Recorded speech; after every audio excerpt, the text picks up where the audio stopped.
Hey,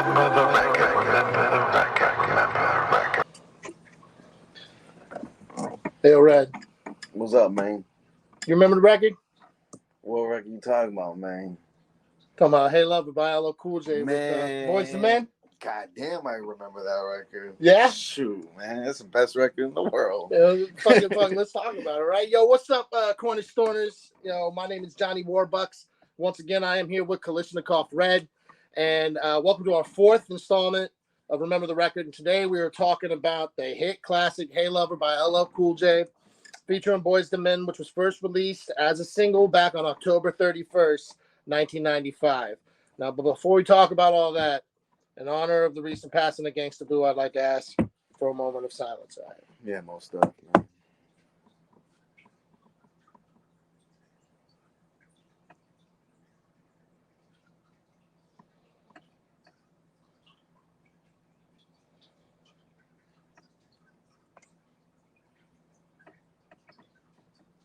Rest in peace, Gangsta Boo, yeah? Yeah, rest in peace for reals.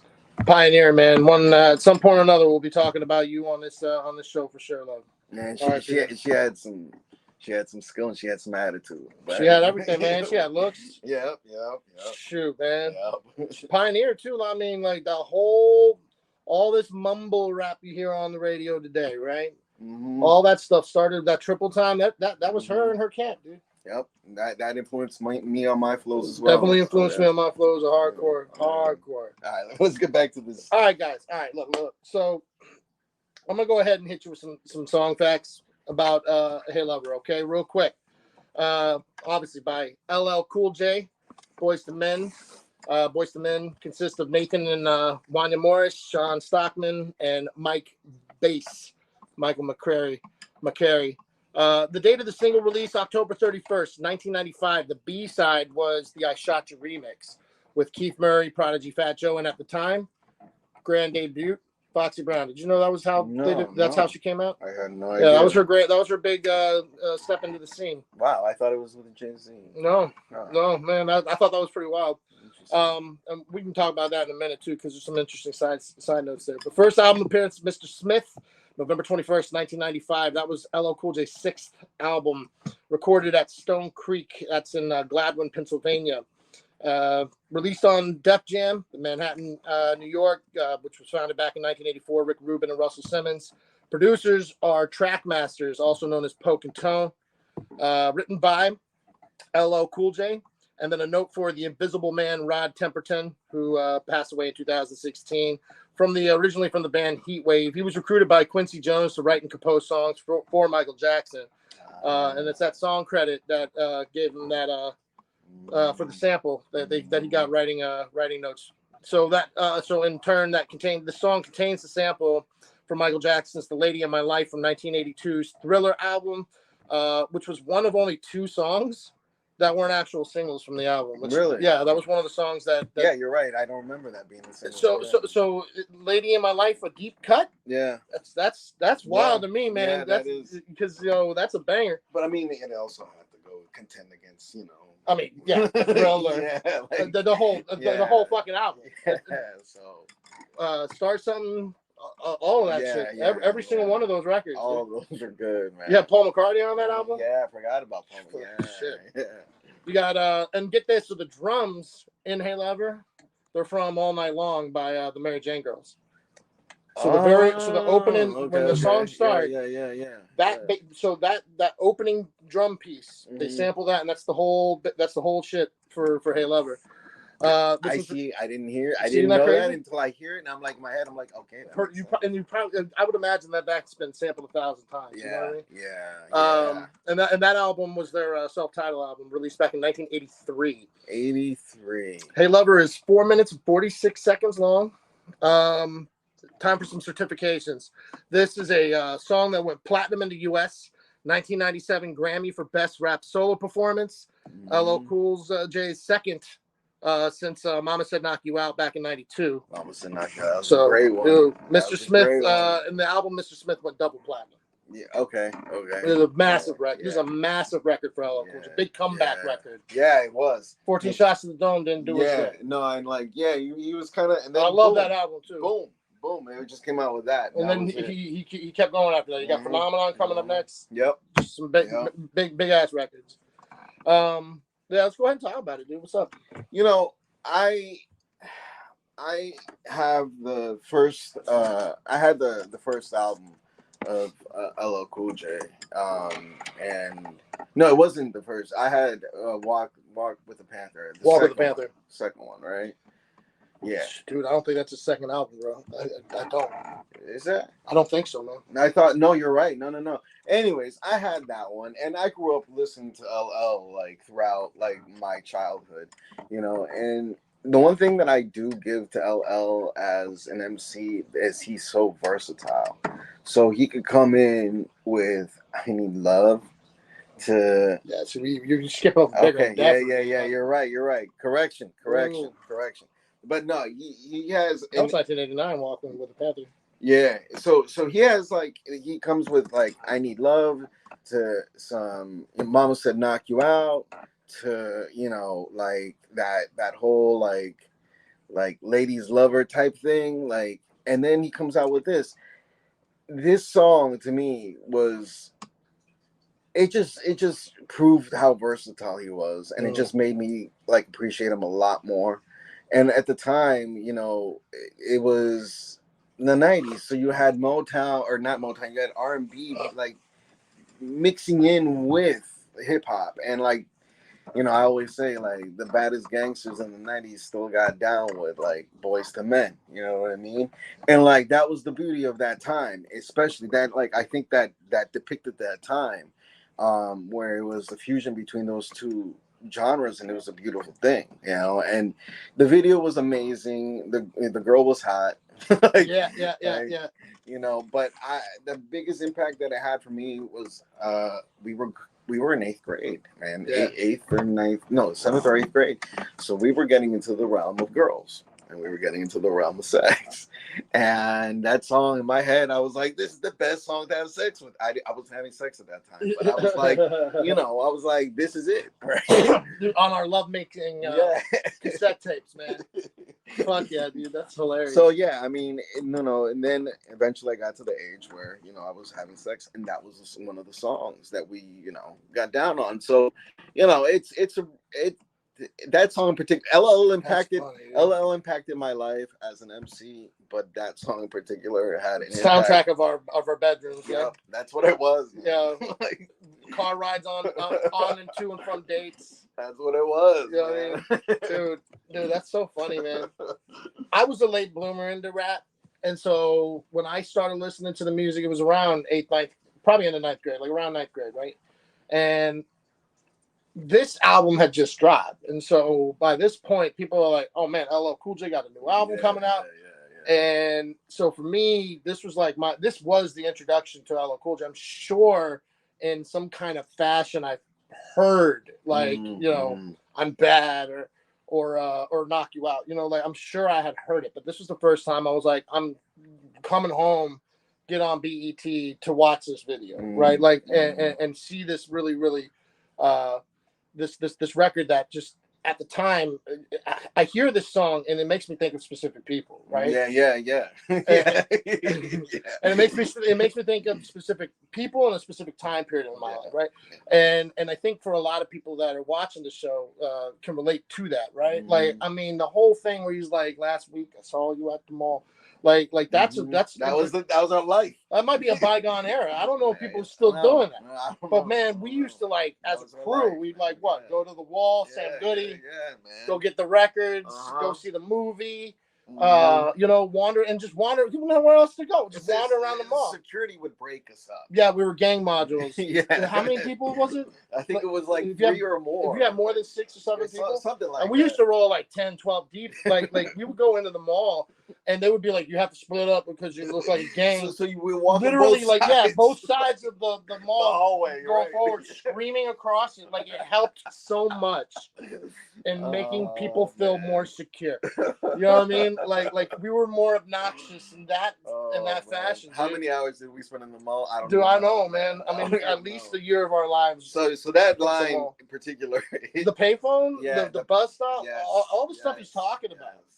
is really partial in that time frame when we were coming up, dude. And look in the rearview mirror. Yeah, no, it's such a great song, and I give it its props because it's so like that song in particular, as well as other songs, but that song in particular made me like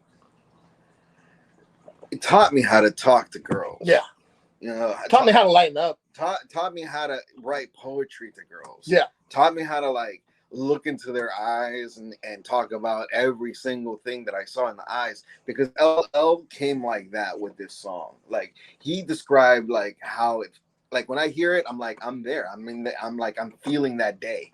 You know what I mean? Like, yes. like the sun, everything. It's that day. And like anytime I hear that song.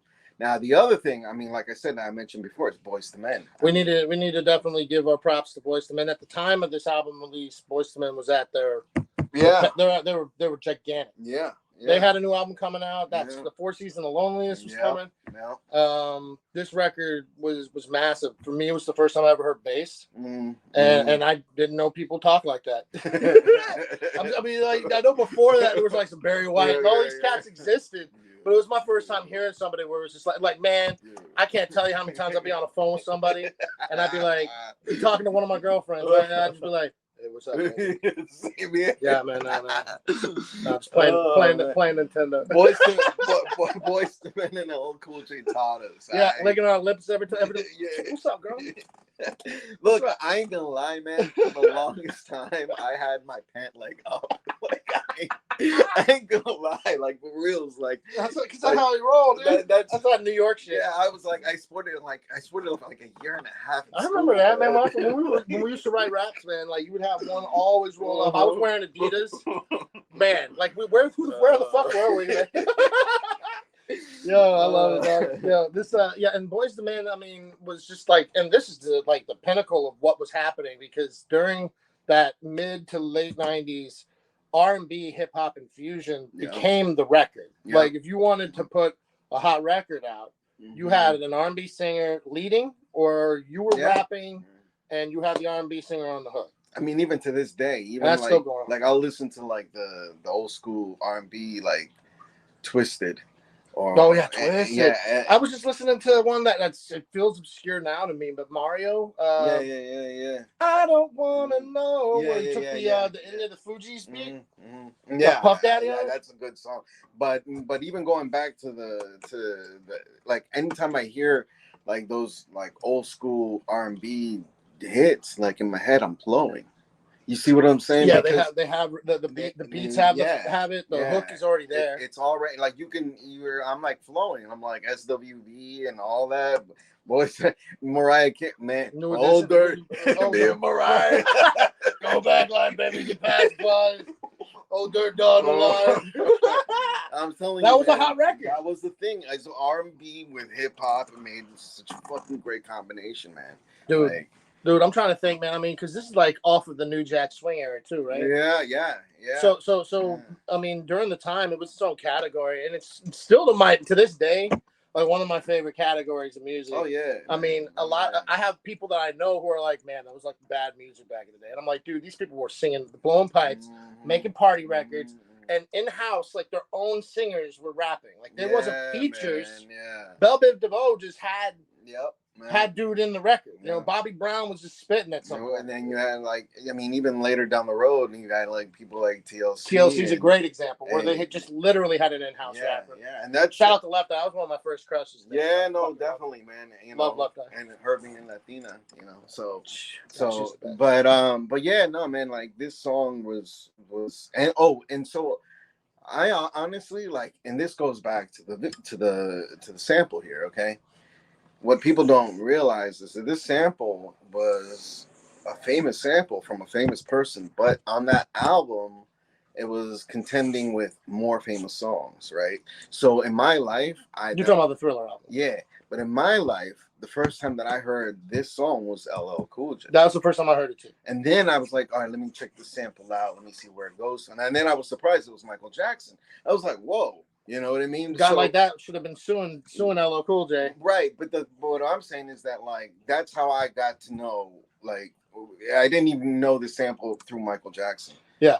No, I understand completely, dude. Like, particularly with Michael Jackson, I was at the time again, I was diving knee deep into rap, and at that age, there was a lot of identity, trying to figure yourself out.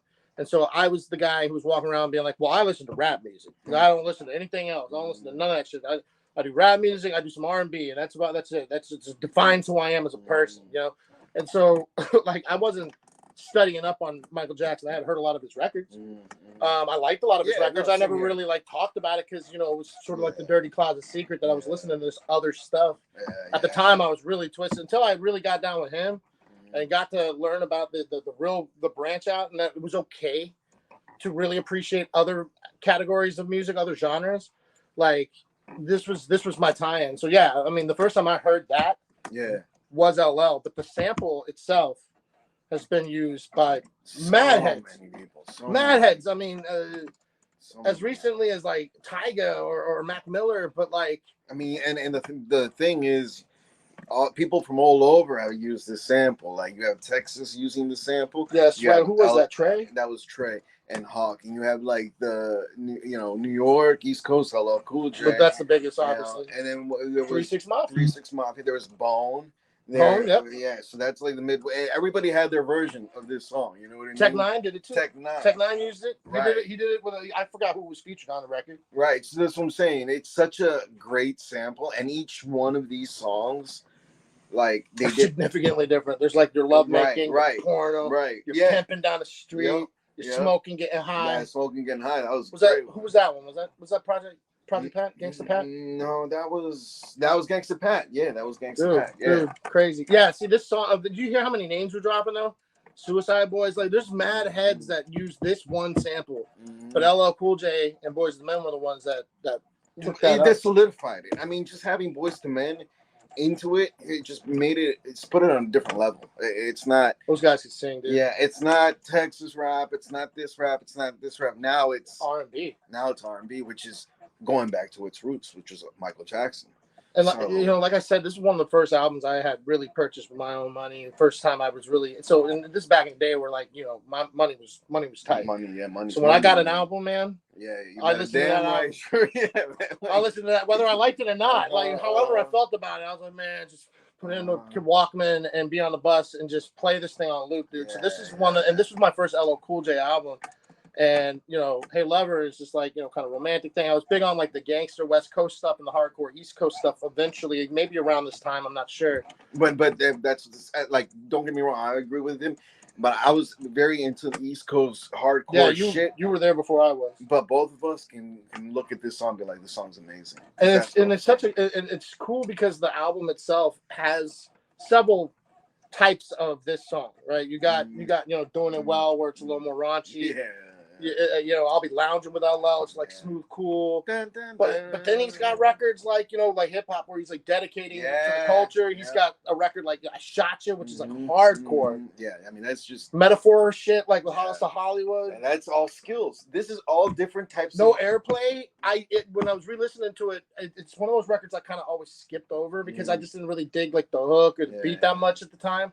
But I was listening to it today and it dawned on me. Motherfucker did a one take on that. There's no editing in that. Like he just did a one take, and he made it clear at the beginning, and I just never put it together. Yeah. At the very beginning, he's like, "Well, you just want me to go through the whole thing, through the hook and everything." All right, give me a second. When you listen to it's raw audio, and so I have such a different appreciation for that song, and of course the talents of LL Cool J. Well, this just goes to show like the point. It's like he's got Who Shot You, which is one of the hardest records. It's one of the hardest records, but it's also one of the most heard record in the hip hop canon of hip hop songs. Any radio show where people go on to do a freestyle? Any I Shot You, Papa. Any of them. And you see how LL is loved and respected throughout. You can go to the Lovey Dovey, you can go to the underground MCs, you can go to the hard Mama Said Knock You Out. Old school cats to new school cats. Exactly. This was almost like a formula. Once Phenomenon comes up, and he's got 4 3 2 1 on there. He's got Method Man and Redman, but then he's got cats like DMX, it was I believe that was his breakout performance before his solo stuff.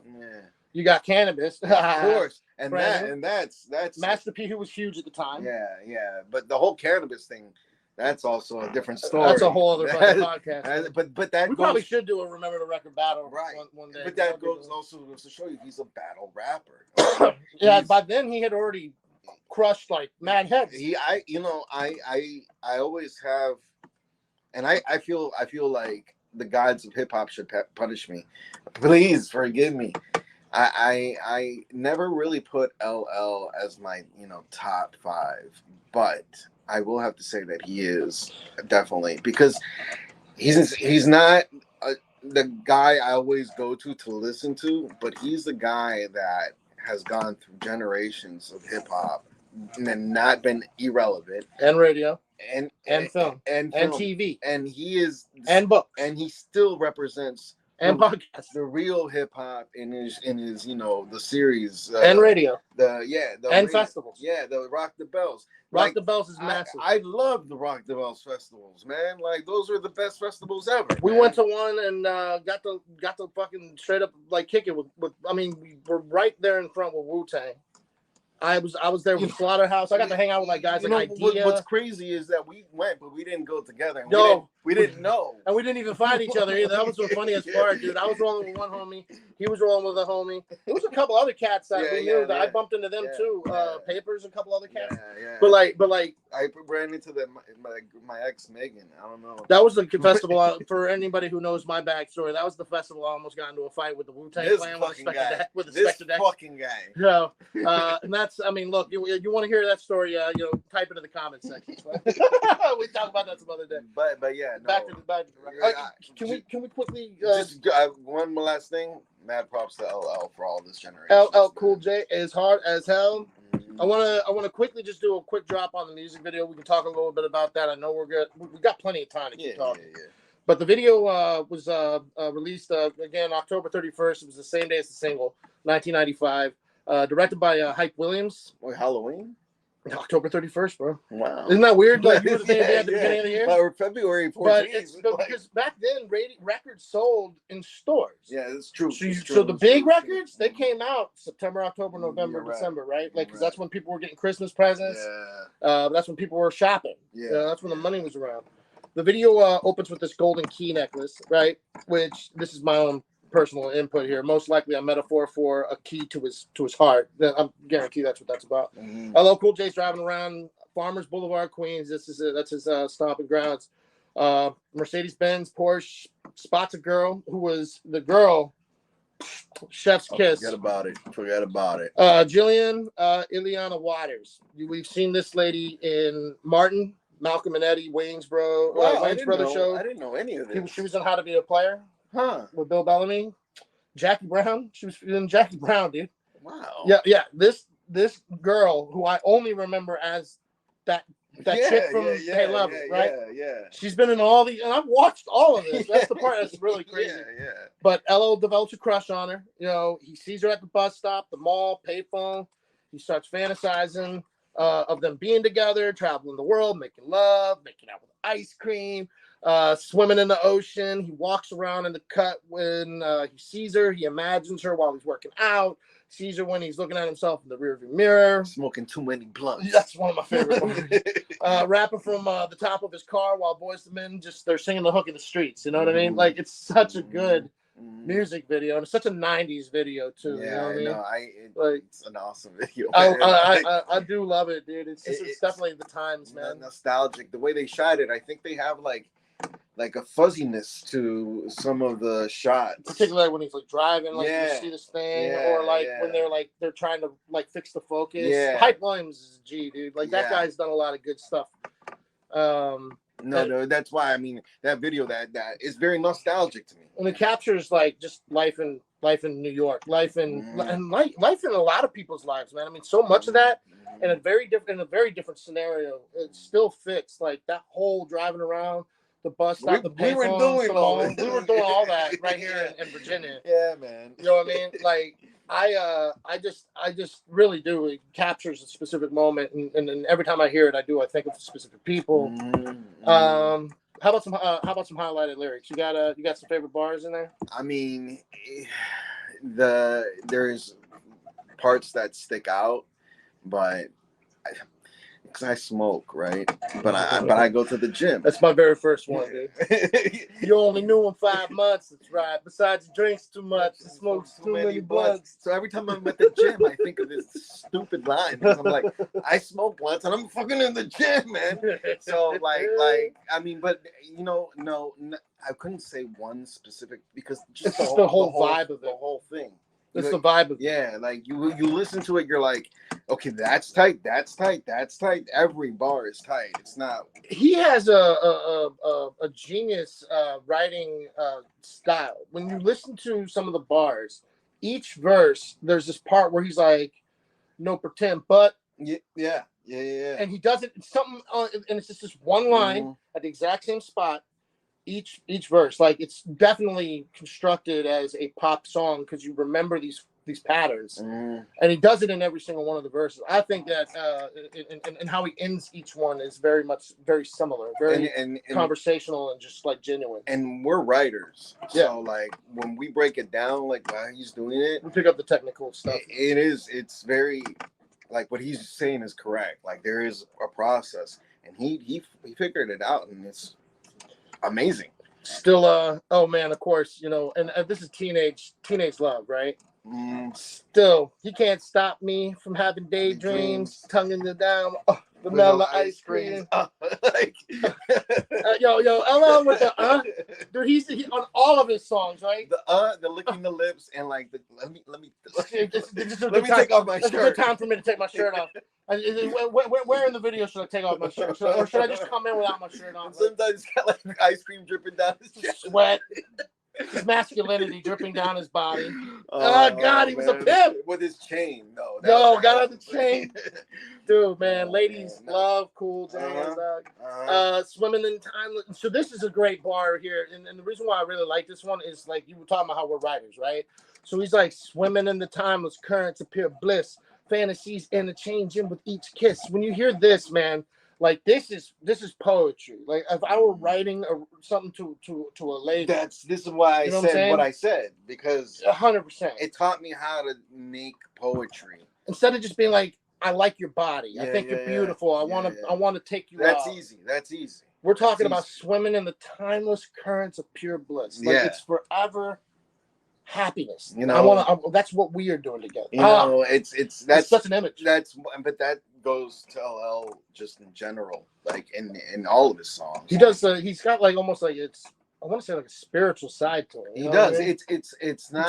He talks about like heavens and the mountains and the skies and like in a lot of his references you hear sound biblical. Yeah, I mean even like Bad or Mama Said Knock You Out. You're like both of those. You're like yo, that's the Old Testament. You know what I'm saying?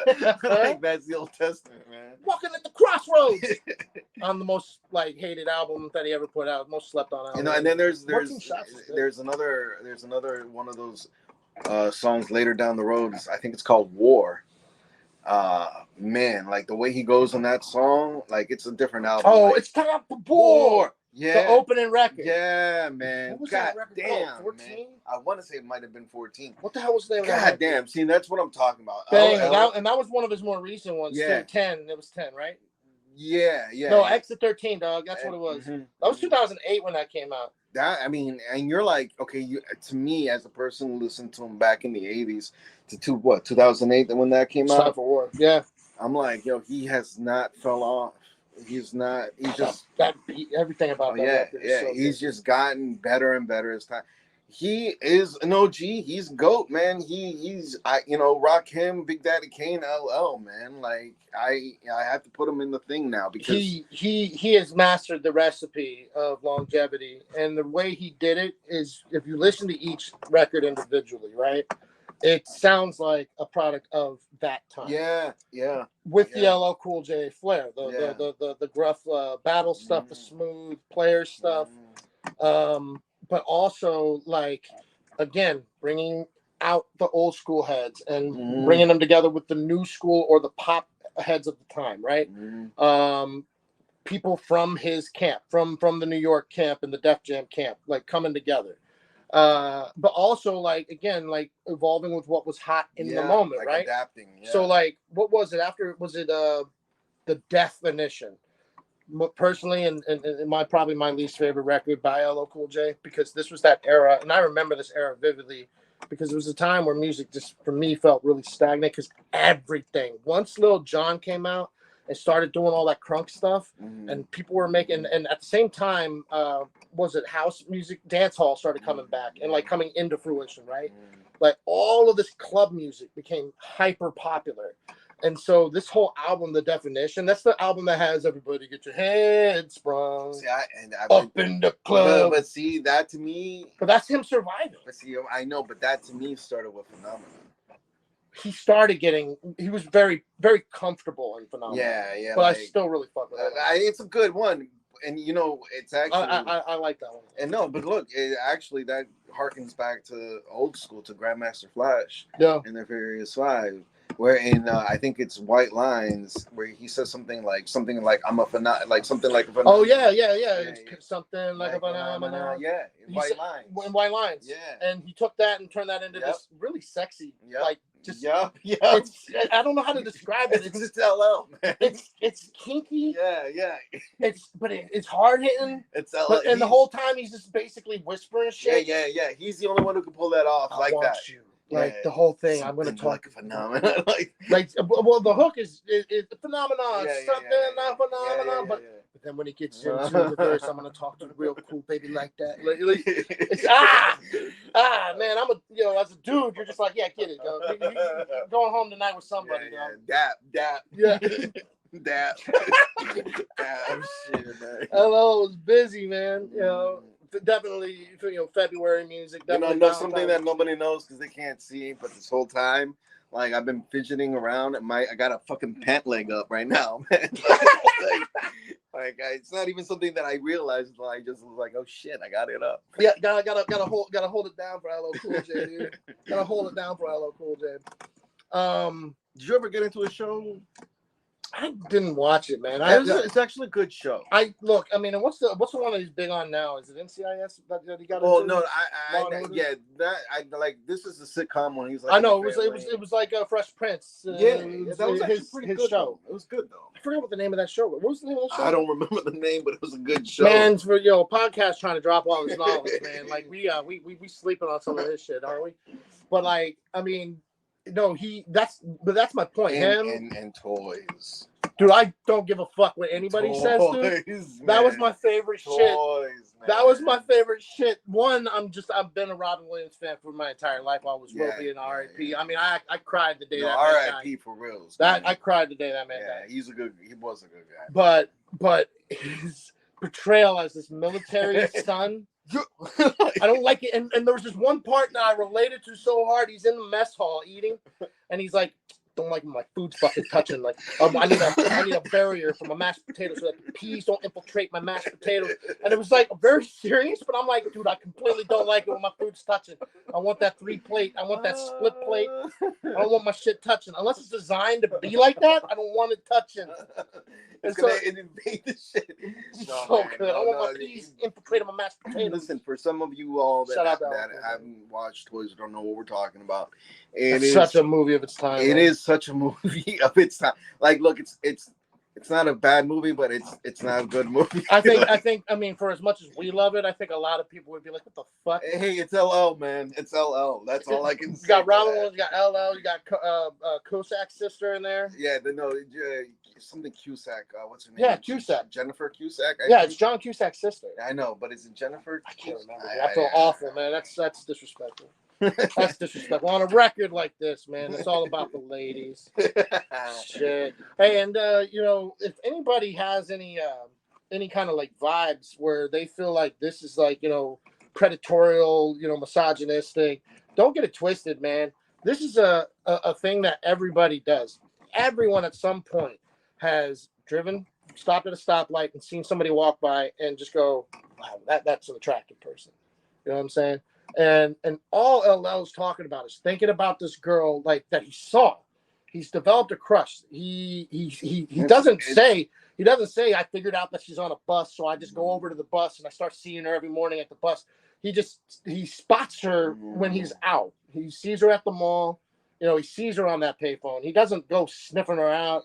He's talking about wanting to marry her. He's talking about wanting to travel the world It's a with very her. romantic It's a song. romantic It's a very record. romantic song. And Like, people get it twisted in this. And today, look, I'm not trying to go into this super heavy, but no bullshit. look, This ain't the record. This isn't the one. It had to be said, and we don't want to get into it as much, but I agree with my boy here. LL is not the person to do that to. There's plenty of people that are out there that do it on purpose too. I mean, Yeah. and shout out to my boys like Cage, Eminem, where they have records that are intentionally shocking for that. But that's also with the intent. I mean, and then LL is also that's a love song, dude. He's LL is ladies love. I mean, it is what it is. Like, it's in his name. This has always been LL, and to be honest, it's some of his magic, you know. And I understand, you know, there's a difference between this, that, and the other, but this isn't that. This isn't the record for it, man. I don't know. I just wanted to put that on. I know it's a very serious issue, and I know it's something that's really taboo and controversial, rather not taboo, but it's controversial. But this isn't the record. I don't believe so. I mean, everyone can interpret anything how they want to, but this isn't it. I mean, if you can interpret that as something predatorial, and interpret slap on my nut, like, I mean, come on. Great record. But it's like you can't. It's juvenile, and it's you know, it's meant to be. Make me so horny. You know what I mean? Like, those records are not meant to be like ways of life. Yeah, no, not at all. They're again, and they're definitely products of their time, but they're just you can't help but like giggle. Yeah, no, and again, one last thing that I'm gonna say is, LL never taught me to be predatorial. He taught me to be romantic. Yeah, he taught me to be romantic. He taught me how to write. Yeah, he taught me how to talk to girls. Yeah. So. Or at least I thought. I was trying to pretend so hard that, hey, what's up, baby? I'm telling you, man. Man, I used to have people that'd be like, man, you have such a cute, you sound so like hot on the phone. I'd be like, do I, baby? Do I, baby? And then you lick your lips. Yeah. Smile. Make sure because when you smile, they know. They can see you smile through the phone. They know. They can see you smile through the phone. Yeah, that's so funny, man. What about if you got I Need Love? So that's the breakout romance record for him, right? Mm-hmm. Which I heard after, and you heard that for sure. I was late to it, so Hey Lover was the first one for me. And when I hear I Need Love, it almost it was like so over the top the way it was done with the way that beat is, and even at the end, the way he's flowing it, like he's literally like writing a love letter or a poem to somebody, right?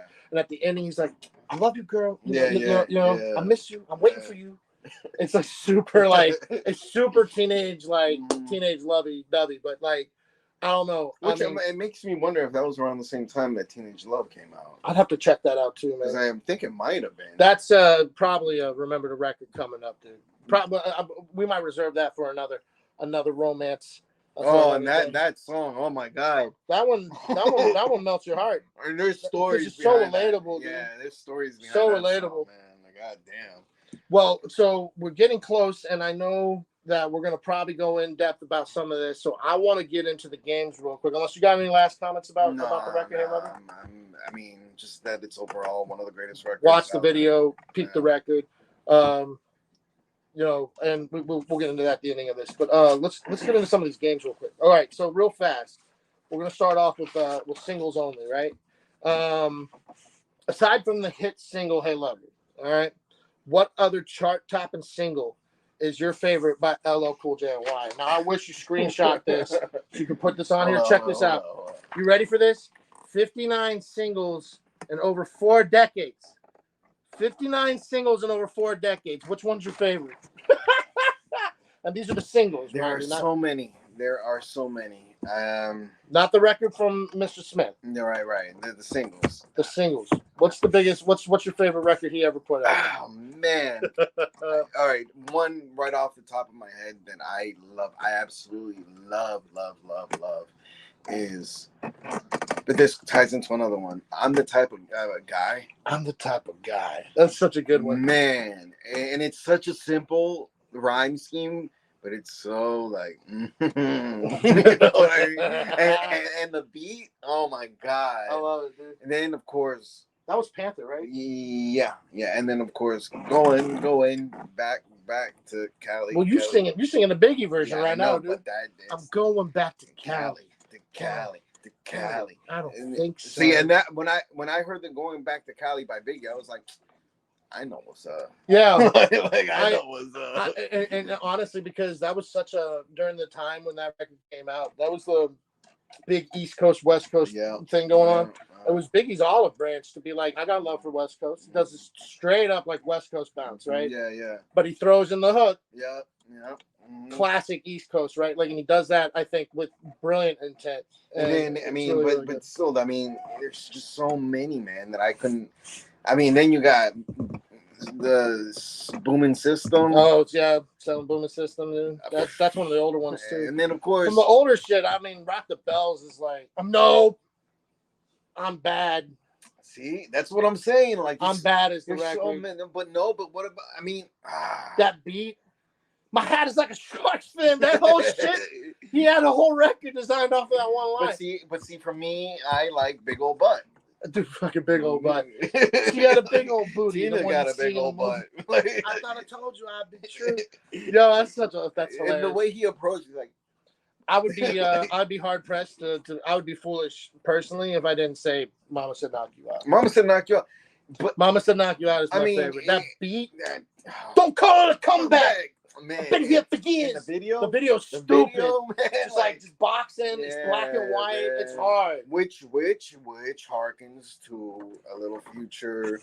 You know, this is foreshadowing the battle between Cannabis. And I mean, well, Knock You Out was about Kumo D, right? Yeah, it was about, but it was. So this was a battle record, right? But the boxing aspect of it. Oh yeah, because then Cannabis comes back around with second round knockout, and that's definitely what he's referencing. Yeah. He's like, so Mama Said Knock You Out. Well, I got him in the second round. Yeah, because he's in the boxing ring, and LL was the one that first drew blood. Right. On 4, 3, 2, 1. Right. He said he's dissing Cannabis on that. And Cannabis comes back. And then honestly, like, I mean, it's not one of his singles, but I think he rips it in that song where it's the one with Be Real, the one with Busta Rhymes, the going straight to the hole. Yeah, we're gonna talk about that in a moment in verses for sure. That record is so fucking great. Yeah. LL was like a prime master of these giant posse cuts, which is why we had to mention it in the verses. Because again, in his formula, he's dropping this several albums like one after the other. He's got these group cuts. But when the soundtracks would come out, he would hop on those too. Yep. Hit 'em high. It's so good, dude. I don't give a shit. I don't give a shit. Man, I mean, it's such a Bugs Bunny movie, but man, dude, that song. No, shout out to Bugs Bunny and Looney Tunes. Hey, Looney Tunes were the shit. Dude, Looney Tunes are the shit. Yeah, I don't give a shit. I don't care. I don't care. I don't care if they had guns. Boom! Like, I don't care if Speedy Gonzalez was Mexican and Mandarin. I don't care. Don't care. That shit was Skunk tight. Chasing around the lady. Yeah, that shit was tight. It was fucking unadulterated child wholesome goodness. Yes, man. I don't care what anybody says. No, I love Looney Tunes. No, but yeah, I mean, there's just so many, man. You see how many there are. It's insane. Like, I mean, we could pick one for each era. I mean, I think in the 80s, I'm going with I'm Bad. Personally, you named a couple others. I'm going with Mama Said Knock You Out. So let's do that. The 80s, I'm gonna go for I'm the Type of Guy. It's just my shit. Yeah. Okay, for the 90s, see, it's like tough, it's really hard. You got Flavor in Your Ear is a massive hit. That Lounger remix with Toto is a huge hit. Dude, I love that song. I was just listening to that recently too, dude. Yeah, man. Like, dude, that still goes in, man. I love that era of like R&B rap, like that. Those beats, like it's all like that. But yeah, for me, it's got to be. And what's the other one that Round the Way Girl? Oh, I mean. Oh man, she like sucking on the lollipop. Like, let me kiss the belly button. Yeah. This is what I'm talking about, man. Yeah. Like we LL taught us so much. And now 2000s is harder because like we were listening to him, but we weren't. Yeah. We weren't as on point with LL at this point. He has a lot of great records, and for me, it's a real easy shut him down. I would have to say "Shut 'Em Down." Is That beat like, goes hard. yeah. He's rhyming at this rapid Yeah. speed that he doesn't Yeah, usually that's do. amazing. And I was like, "What?" This I even That called him hook up. where he's like I screaming. called him up. I was like, "Yo, is this LL?" Yeah, Like, yeah. He was double timing on, triple timing it on that one, and that was a hot record. mhm. And then I guess in 2010s, once again, this is like an era for me where I wasn't super hard up on it. Yeah. Like this is the era where like Accidental Racist pops up with Brad Paisley. Yeah, like I don't know much of these. I mean, I songs, really don't either, man. Like I couldn't tell you, but I mean that's No, 1, 2, 3, 4, 4 decades, 59 4 records. decades, man. I mean, and what was interesting to me while collecting and curating this list, I was a little shocked to see that there wasn't anything in the 20s, 2020. He's just been making like as singles. Oh yeah, no, it's the shows, man. He's been doing this The to me, shows, man. and mad props to him, man. He's doing the whole. I mean, he's got Rock the Bells, which is his thing, So Yep, he's also he's got his podcast, he's got his radio channel, yeah. he's got the festivals, and he's got network shows And movies. And I know for a fact that he had something to do with part of the opening of the hip hop museum in New York. You know what I mean? Which we still have to make a pilgrimage. We'll make that pilgrimage, but, and when we do, we'll share any of that footage up here. But man, again, I'm telling you, LL is just a phenomenon. That's the best I can say, man. So into game 2, we're gonna do the deep cut. Now this is off of the Mr. Smith album, all right. Aside from the songs that garnered chart positions in our music videos, what is your favorite record off of Mr. Smith? And your options are Mega Hot, Hip Hop, Life As, Mr. Smith, No Airplay, Loungin', the original. That's the one that's got that I'll Be Sure Night and Day sample, not the other one. Hollis to Hollywood, God Bless, Get the Drop on Him, I Shot You, the original. Papa Love It, which was a bonus on the deluxe, and there was a bunch of other records, but those are the records. So for me, I have to say, like, I like the remix of Loungin'. Okay. Yeah, but the original, I'm not because the remix was a single, yeah. And the I Shot You remix was a single. Yeah, I'm not really feeling that, but I just wanted to point that out. I do like the remix. I don't like the original that much. The original is not nearly as good. But it's cool, but it is not lounging with Tony. But for me, it would have to go either between I Shot You and hip hop. But I will lean more for hip hop because the way he comes. I like the hardness of I Shot You. Don't get me wrong. But I like become a zombie, walk to me. Yeah, but I like the educational. Ain't a rapper alive that can fuck with me. I like the educational aspect of hip hop, like bringing back talking about how it was, how it is, bring himself in it. Like it was for me as a lover of hip hop, that just was the cherry on top. So once again, one of the first albums I bought, right? And when you met me, I was pretty versed in hip hop already, and a lot of that has to do with this song, because what was I getting out of it? Whole time I'm listening to the record, I'm writing down names. Yeah, you know what I'm saying. I'm like, who are these people? Heavy D, who is this? Wu-Tang. Let's find out about that. And NWA, Eazy-E's in here. Like when you hear all this stuff, it's like, all right, now it's time to go and find these records, right? Yeah. Because I really fuck with LL Cool J. I really love this album and I love this record. Right. These guys have to be good. Yeah. He's validated for them. He's vouched for these people. He's vetted them.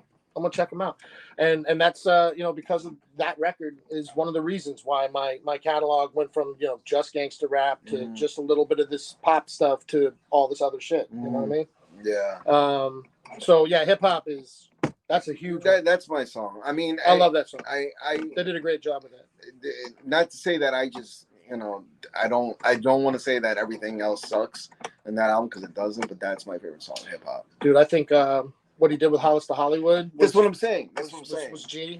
That's what I'm saying. He's doing all the movie references. And the thing now, I went back and recently listened to it, and I will say because it's such a specific time period, a lot of the movies that he's referencing are dated. Yeah, obviously. Like he's rapping about virtuosity. Yeah.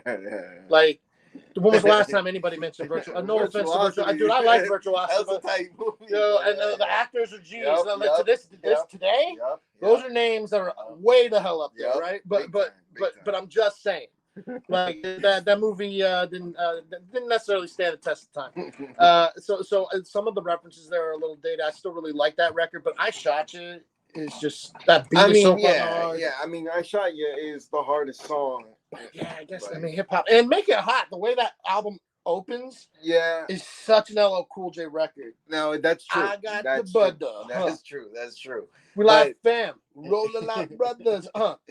It is such an LL Cool, and you don't stop. Like you got the lady singing on the hood. Yep. No, but see, for me, it's just don't you ever stop. It's hip hop just because of the fact of what it is. Yeah, like it just, and then, like you said, it taught you. You know what I mean? And like, I love songs that are like that. Yeah, you know, from LL, but any artist that does songs like that, it's fucking tight, you know. Like you start picking up books because of people. You start watching certain movies because of people. You know, these references mean like everything. Hearing the samples and then discovering those artists like Michael Jackson, and then discovering their catalog. Yeah. You know what I mean? Like, and Michael Jackson's got to be one of my favorite artists. Eternally, right? Like, and the music is undeniable. Just leave me alone. Oh my God, I love Just Leave Me Alone. That's a great song, man. That's a perfectly fitted one for its time, dude. So now we're gonna get into the verses. We only got about 9 minutes, and I know that this is where the conversation can get a little interesting. Let me do one. I have one for you. Right. So you're gonna hit me with a verse this time. First time, episode 4. First timer. All right. He's gonna try and get me. Now this is it's a little broad, but you know I want to include Boys to Men. So.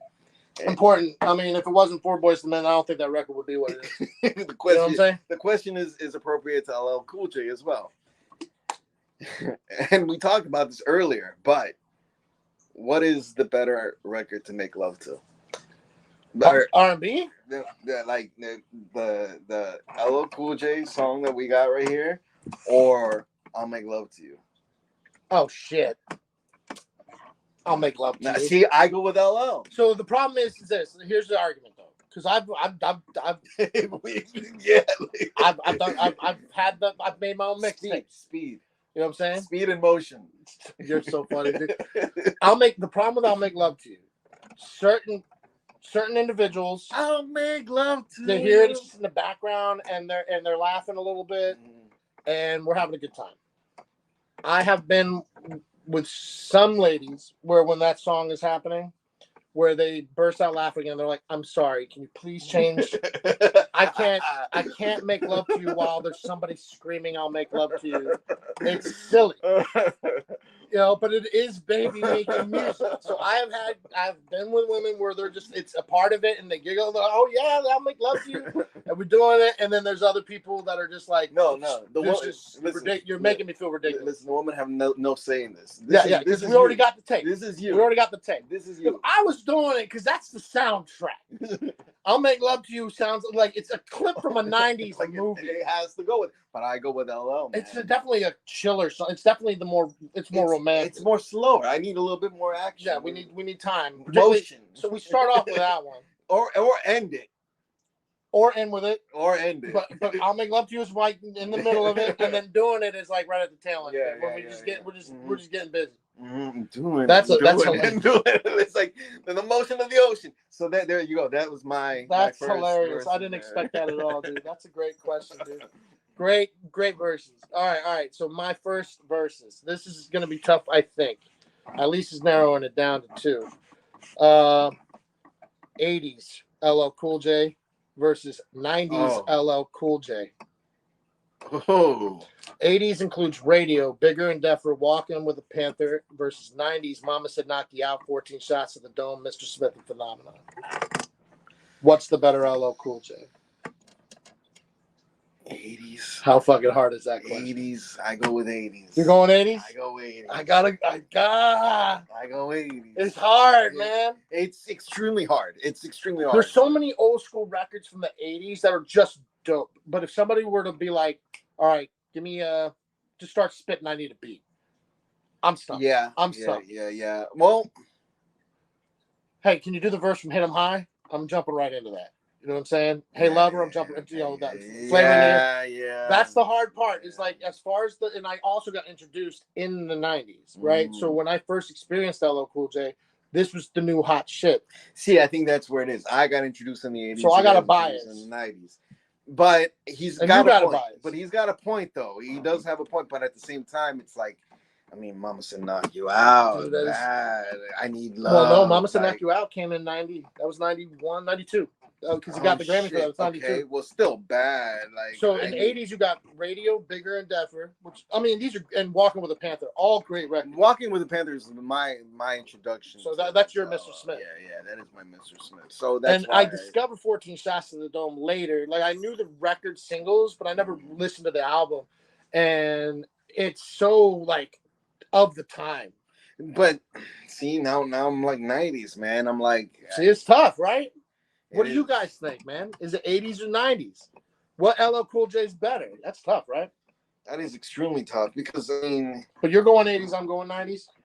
Yeah, I guess I'm gonna go. Stand your ground, dude. I'm gonna go. No, I'm gonna go '80s. I am. When this is all said and done, I got the Spotify playlist going on. I got every single that's available on Spotify. This fucking guy got everything. You know what I'm saying? Like it's there, and you can be the judge of it. Listen to those records. I got them in chronological order, all the singles. Like, I might have to listen to that playlist. It's a great list. It's a big list. I mean, 59 fucking singles, man. And then put me in a better situation here. Yo. Like, that's a good question. That's hard, right? Yeah, man. I knew, like, when I was thinking about it, I was like, I don't know the answer to that. Yeah. All right, so I got two more, and I know we got to get to final words. 80s. All right, so now we're going to do the posse cuts. What is the better posse cut? We got Flavor in Your Ear. That's Craig Mack with Notorious B.I.G., Rampage, Busta Rhymes. We got Hit 'Em High with B Real, Coolio, Method Man, and Busta Rhymes. And then we got 4321 with Method Man, Redman, Cannabis, DMX, and Master P, which is the best record of the three. That was a fucked up question. It is fucked up. It's like picking your children. I'm gonna have to go just because it's me and my past, my background with the Hit 'Em High. Hit 'Em High, right? Yeah. God, that's such a great record. It's because I feel like all of them come with energy, but there's like a different energy with I think Hit 'Em so. High. With all three of them, it's major different energy, Yeah. right? Like with the Craig Mack Flavor in Your Ear, outside of Busta being that character Busta, right? in both of the songs that he's on, but like outside of him, they're all like kind of like cocky. Mm-hmm. There's swagger in Flavor in Your Ear, whereas there's like Hit 'Em High, it's like an animated. Well, it's that, but there's like an individualist to the other song that's Hit 'Em High is more like a team. Yeah, they're the squad. Yeah, that's what it feels like. They feel like they could have been a super group. Yeah, that's what it feels like. It feels like maybe because they had the same jerseys or whatever, but it feels like more of a team when I listen to that as Flavor in Your Ear. Now, Flavor in Your Ear, I love Flavor in Your Ear, but gotta go. But 4321, dude. I mean, Method Man brings a nasty. Redman brings a nasty verse. Yeah. Master P was cool, but like Cannabis comes in. But see, this is the thing, though. DMX breakout record. This is the first time I ever hear this guy. I mean, but listen. Catch you with the dog, with the sun is out, brother clown. Like this voice is like. There's a couple things here that I have to say about all these artists. Okay. Oh God. Like Master P, no. Bro. That's one reason. We're doing a hateration. All right, that's one reason. The other reason, I'm not a big fan of Redman. All right. What the fuck? Third reason. Man, Third reason. Voice of him, Kalishnikov Red, not me. No. Like, look. Redman's not bad, but the only real person that I really fucks with in that song, besides L, is Method Man. And Cannabis. You didn't get down on DMX? Okay, at the time. Now, let me explain this. Let me explain blasphemy. Let me explain this. All right. At the time, I was compared to DMX as a rapper. I never liked that. I never thought I sounded like him. I never caught that either. But I never thought I sounded like. But everybody said, "You sound like DMX." Because you got that voice. Because I got the voice. So I was just like, for the longest time, I'd be like, I kind of hated on DMX. I rap fast, so I sounded like Bone Thugs and Harmony. But you never. If you ever heard me freestyle over a Bone Thugs and Harmony beat, but I don't sound anything like that. I rap fast. Right. That's and I got that energy that DMX has, but I don't have I don't have that. There's nothing about anything what you're talking about, how you're spitting, the way you're spitting. But because because of that comparison, like there was resentment. I love DMX, but it's just at the time I was like, no, that's why I go, because every one of those on the Hit 'em Low, Hit 'em High, every one of them are so bomb. Yeah, every single one of them cool as shit. Cannabis is tight too, man, but Cannabis that was actually not even my favorite. Like, that's what I'm saying. That was a breakout verse for him. Yeah, and that wasn't even, for me, it wasn't one of his best. Yeah, he had some dope lines, but when you hear Cannabis best compared to that, you're like, there's nothing comparing it. And also, I would argue that he got followed up by DMX, and when DMX came in, like, just the voice didn't even really matter what he's rapping. More energy, right. And I thought Method Man had a great fucking opening. Method Man always comes. Redman had a great fucking verse, by the way. I'll keep spitting till sperm come out your boots. It's just not me. Fuck that. And LL Cool J came with like that inner battle. Well, that's what I'm saying. Besides LL, it makes it hard. And like, I couldn't get it down. We're getting overtime. We're getting into overtime. Get out of here. So I got one more because we got to do the closeouts before we burn the time frame here. So last one is the battle argument. We got Kumo D, How You Like Me Now, and Mama Said Knock You Out versus Cannabis Second Round Knockout and The Ripper Strikes Back. What are the better set of songs? What's the better set of battles? See, it's interesting in the question because I like Mama Said Knock You Out. It's the best record. Right. But I like the battle between Cannabis and L, but I don't like LL's battle against Cannabis. Well, I think Cannabis got him on that. Yeah, and I think I liked LL Cool J shit. A lot of people really kind of gave him shit for that. I don't hate it, but that beat is hot. I don't hate it, but it was just like Cannabis was like, okay, that's Cannabis, but it's like I would, if he came with Mama Said Knock You Out to Cannabis, I don't think he would have. Well, I mean, honestly, because of how direct Cannabis came with it, doing a record like Mama Said Knock You Out wasn't going to do it. That would have been a great boxing fight. Oh, for sure. But what I'll say is this, man. I think that the Kumo D and Mama Said Knock You Out, I think those are better songs. Yeah. And it was during an era when people battled. They weren't just like, I'm in your fucking face and I'm talking directly to you about some shit. Like who had the hotter record? Yeah. And there would be little jabs that like you knew, so that you knew it was about them, right? I mean, Kumo D was a little more direct for sure, but I think also LL came out on top of that. Mama Said Knock You Out is forget an about iconic record. Yeah. But as far as a battle itself goes, Cannabis versus LL was the more that's what I'm saying. Battle. That's an entertaining battle, which makes it hard to say which is better because there's two very different reasons why they are easily the best. You know what I'm saying? True. That's the only thing I can say. Two different reasons why they're easily the best. Yeah, like that's the best I can say because like I said, I like that battle, but I don't like that battle. And I like the battle, but I don't like. Yeah, I hear what you're saying, dude. You understand what we're saying, man? Good shit over here. It is what it is. Guys, we have to wrap it up. This is our final words and outro. As we're running overtime at this point, guys. Be sure to check out Johnny Warbucks on Bandcamp. It's a party over here. And if you like the music that we've discussed here today, we've got Remember the Record 4, LL Cool J on Spotify, on Johnny Warbucks on Spotify. I have the song that we're talking about, the remix. I've got the songs that were sampled, the instrumental. I've got the rest of Mr. Smith, and then every single I could find on Spotify. It's all there, dude. It is a very long playlist. Please give him props and listen to it because he spends time. This one took some time. This is a 6 hour and 15-minute playlist, guys. So this is one that you can just listen to for a hot minute. A lot of great history and a lot of good studying in here, man. Great music. So I'd recommend checking out the Remember the Record episode 4, LL Cool J, Johnny Warbucks, Spotify. Yeah, man. And we got another podcast called The Rapper's Corner. Rapper's Corner, baby. Check that out. And Kalishnikov Red on any streaming junks platform out there. Kalishnikov Red. A lot of people have a problem with that. Just think AK-47, Kalishnikov Red. Be sure to like, subscribe, follow, share, comment on this video, man. The more activity, the more Yeah, traction, guys. the more Yeah, people can guys. hear this podcast, and we'd love to get it out there for other people to listen to. Guys, and please like write some comments down if you want to hear anything. You know, a record that we can cover. Who do you guys think beat on the verses, man? What's the better LL Cool J, 90s, 80s? But it better What's the better posse cut? It better be good. Right? What's the better lovemaking song? All right, I mean? guys. Catch you later, man. Oh, what are we doing next time? Oh man, I what month is that? what month is it? The month just reminds me of green. It's March, right? It just reminds me of green. I Green. don't know why. You got St. Patrick's Day. Something. You Yeah, got I March guess, Madness. I guess it's green. I don't know. We got a couple of different houses we could jump around. Yeah, something like that. All right. All right, peace out, guys. Ah. All right.